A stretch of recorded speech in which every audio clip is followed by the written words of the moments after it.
Hello tout le monde, je viens vous présenter le futur projet que nous allons réaliser ensemble.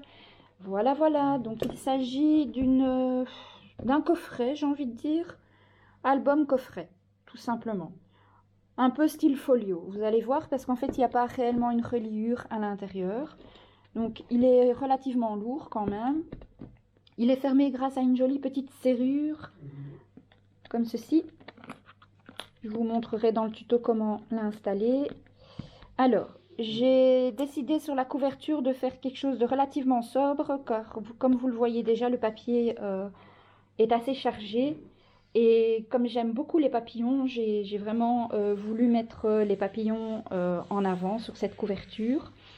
Alors, je vais vous montrer aussi certainement dans l'un des tutos comment faire pour crocheter une belle image. Donc ici, en fait, ce que j'ai fait, j'ai pris une chute de papier parce qu'on n'est pas obligé d'utiliser que des images rondes ou carrées ou rectangulaires avec un dessin déjà prédéfini dessus. On peut tout aussi bien prendre une chute de papier qui nous plaît, la crocheter et ce qui fait que ça nous donne un embellissement. Voilà, donc ici, rien qu'avec une chute de papier, ça faisait un rappel de ma couverture avec quelques fleurs réalisées donc avec le matériel Ertfeld. Vous allez voir, je vais vous le montrer tout de suite. Ça fait directement le job, quoi, j'ai envie de dire. Alors, je vais vous montrer l'arrière également. Voilà, donc c'est une très belle image. J'adore cette image. Je la trouve vraiment magnifique. Alors, je vais vous montrer l'intérieur. Donc, on ouvre comme ceci. Une fois que c'est ouvert, ça laisse apparaître donc un peu comme un folio. Il y a le côté gauche et le côté droit. Vous allez voir que certaines idées, je les ai piochées sur la chaîne du Petit Monde de Chachou. J'ai commencé par faire la partie de gauche et puis après je me suis retrouvée un petit peu coincée parce que je savais plus trop comment faire la partie de droite sans que ce soit trop volumineux, parce que vous voyez ici, la partie gauche est quand même relativement épaisse, donc il fallait quelque chose de pas trop gros. Alors, je vais déjà vous présenter la partie ici à droite, à gauche, pardon, décidément je vais y arriver. Alors, vous allez voir que tout au long du projet, vous allez retrouver cette jolie bordure en forme de papillon. Comme le papier décor, il y a pas mal d'endroits où il y a des papillons dessus, j'avais envie de faire un rappel avec ma bordure. Donc la bordure, une fois qu'elle est passée dans le die, ça vous donne ceci. Et c'est une bordure de la marque Gemini. Vous voyez, Gemini. Et je l'ai trouvée dans la boutique Scrap Merveilleux, cette bordure de découpe. Si jamais vous êtes intéressé et que vous voulez vous la procurer. Alors, donc, on ouvre la partie de gauche. Donc, c'est maintenu à l'aide d'aimants. Hein, je pense que ça s'entend. Ce sont mes chiens qui ronflent, c'est normal. C'est des petits chiens fainéants, dormeurs. Alors, je vais essayer de vous montrer du mieux que je peux, mais c'est pas évident parce que quand il se déplie, en fait, ça prend pas mal de place et donc c'est dur pour le garder dans le champ de la caméra. Donc, quand on ouvre le rabat du haut, il y a 2 espaces photo. Quand on ouvre le rabat du bas, également 2 espaces photo. Je vais encore essayer de bouger un peu, voilà. Ensuite, vous avez le rabat de gauche intérieur, également 2 espaces photo. Et ensuite, le rabat de droite intérieur, encore 2 espaces photo. Donc, rien qu'ici, avec les 4 rabats, vous avez l'espace pour mettre 8 photos à l'intérieur, mais vous pouvez aussi mettre des photos ici, ici, éventuellement ici, même s'il y a une belle image. Moi, j'en mettrai pas, mais c'est possible. Alors, ça laisse apparaître un mini-album accordéon, donc qui s'ouvre en accordéon, des 2 côtés, comme ça, voilà. Alors, j'ai fait le choix comment dire, de faire une page épaisse et de l'autre côté allégée. Parce que entre chaque page ici, j'ai pas laissé de gousset d'aisance. Donc, j'avais pas envie de prendre le risque que ça soit trop épais et que ça se déchire avec le temps. Donc, ce que j'ai fait, vous allez avoir un côté où il y a une pochette avec des petits espaces photos, comme ceci. Tout simple, hein. Ce sont pas des livrets, c'est vraiment des espaces photos simples. Et quand vous retournez de l'autre côté, il y a un espace photo collé directement sur le cardstock. Et alors, vous avez chaque fois donc des espaces photos dans des formats et des dispositions différentes. Donc ici, par exemple, c'est 2 petits espaces photos. Ici, c'est un plus grand. Ceux-ci, c'est des 9 par 15, je pense. Si je ne me trompe pas. Attendez, hein, je vais vérifier pour ne pas vous dire de bêtises. Oui, c'est ça. Donc en fait, l'espace ici pour pouvoir mettre la photo, c'est une photo 9-15 qu'il faut prendre. Comme ceci. La même chose ici, 2 espaces photo format portrait. Et alors ici, on arrive sur la fin et là, j'ai fait une cascade. Donc, c'est pour ça que la pochette, elle se trouve sur le côté gauche et non pas ici comme pour les autres. Donc ici, quand vous ouvrez, c'est fermé avec un aimant également. Vous retrouvez une cascade sur laquelle on peut mettre 1, 2, 3, 4, 5, 6, 7, 8, 9, 10, 11 photos. Si on veut, on peut mettre une 12e ici, ça fait 13. Et si on veut vraiment, on peut mettre une photo ici, mais ça, je ne le compte pas. Donc, la cascade permet de mettre 13 photos. Donc, je vais compter sur cette partie-ci combien de photos on peut mettre. Donc, 13, 14 et 15, 16, 17, 18, 19, 20, 21, 22, 23, 24, 25, 26. On peut mettre une photo ici, on va dire 27. Et alors, quand on ouvre le livret de l'autre côté, 27. Ici, vous avez un grand espace photo, ça fait 28. 29 et 30, hein, il y a à chaque fois deux espaces photo à l'arrière, donc 30. 31, 32, 33, 34. 35, 36. 37 et 38. Donc, rien que dans le mini-album ici, on sait mettre 38 photos. Plus les deux au-dessus, ça fait 40, 41, 42, 43, 44. Les deux du dessous, 45, 46. Donc rien qu'ici, on peut mettre 46 photos sans compter ces deux côtés-là. Hein. Donc juste les espaces qui sont vraiment prévus pour, on peut déjà mettre 46 photos. Ensuite, la petite boîte se ferme comme ceci par aimant. Donc ici, de côté gauche, on peut mettre déjà 48 photos. Ensuite, je vais vous montrer le côté droit. Donc c'est principalement ce côté-ci pour lequel je me suis inspirée de la chaîne de Chachou. Donc il s'agit d'une page à glissière. Vous descendez le petit oiseau vers le bas. Ça vous laisse apparaître deux petits espaces qui s'ouvrent comme ceci. Donc 48, 49, 50, 51, 52, 53, 54, 55, 56 photos. Pareil ici, 56, 57, 58, 59, 60, 61, 62, 63, 64 photos. Comme ça. Ensuite, ça s'ouvre vers le haut. Alors, ici, vous avez une image maintenue avec un aimant. Et c'est cette image, en fait, qui maintient les espaces photos fermés. Donc, je crois que j'étais à 58 photos. Plus ici, on a encore l'espace pour mettre une photo, ça fait 59, 60, 61. Celle ici vers le bas, 62. Celle-ci, 63.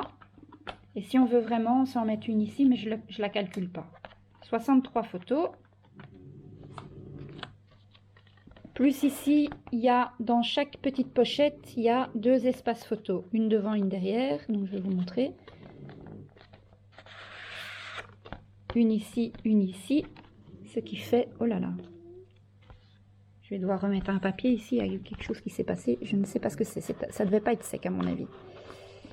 Donc je crois que j'étais à 53 photos, donc ça fait dire 54, 55 derrière. Voilà, ça se ferme avec un aimant, et la même chose ici, 55, 56, ça fait 57 photos du coup. Puisqu'ici au-dessus, c'est la même chose que celui-ci. C'est un double espace photo qui s'ouvre comme ceci. Voilà. Donc, on peut quand même mettre 57 photos dans ce coffret album. Si on veut, on peut même en mettre une ici, puisque quand on le ferme ici, on ne voit pas. Donc on peut encore glisser une photo ici. Enfin voilà, donc je pense que il y a minimum 55 photos, ça c'est sûr et certain, dans ce projet. Donc, je ne sais pas ce que vous en pensez. En tout cas, moi, je l'adore. Je le trouve vraiment très très beau. Et donc, c'est ce projet que je vous propose de réaliser en tuto avec moi. Étant donné que c'est quand même un projet assez volumineux, il y aura plusieurs tutos pour le réaliser.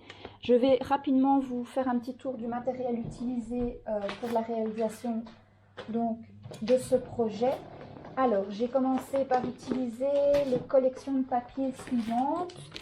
Donc, c'est la collection Studio Light Inner Peace.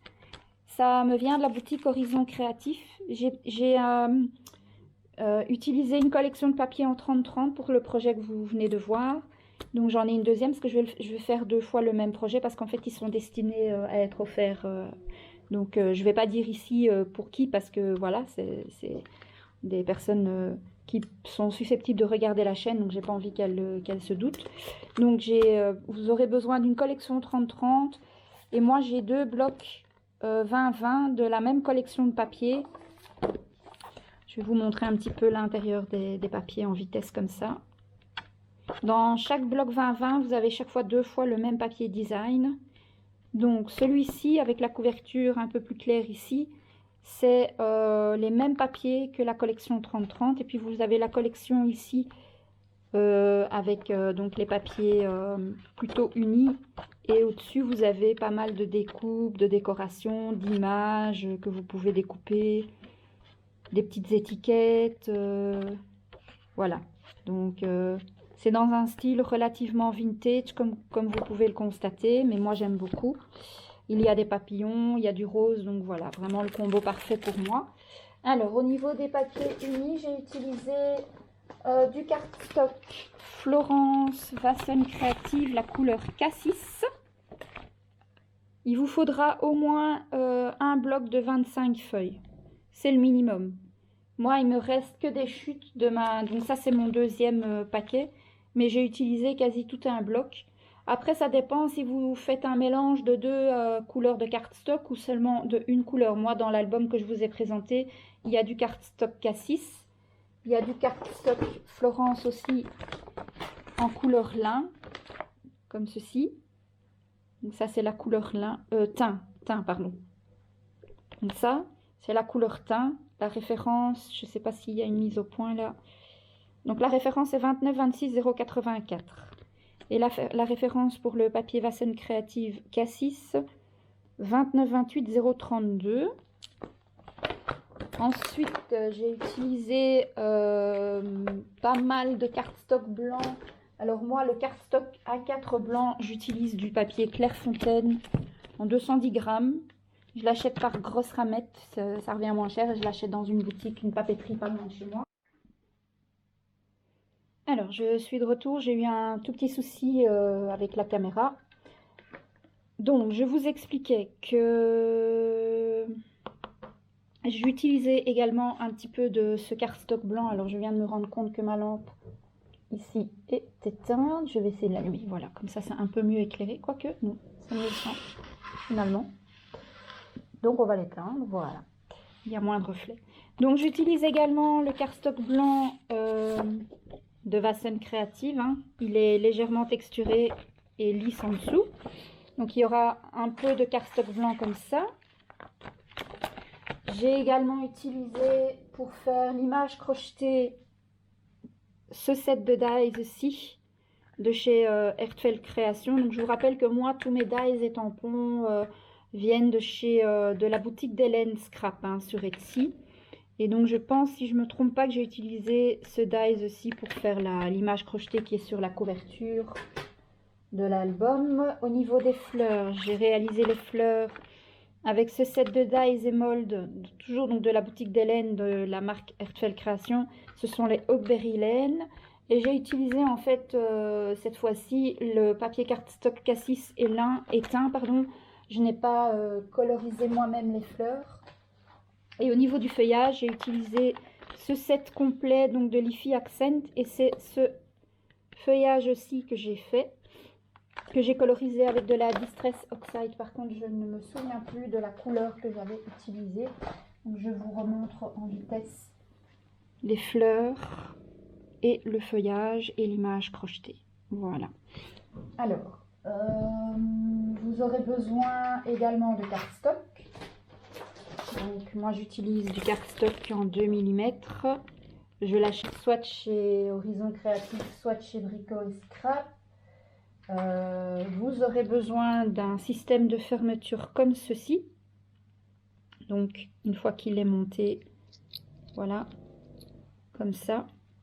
Alors, il y a plein de modèles différents. Moi, j'ai pas 2 fois le même modèle. C'est pour ça que celui-ci est différent que celui qui est sur le projet déjà fini.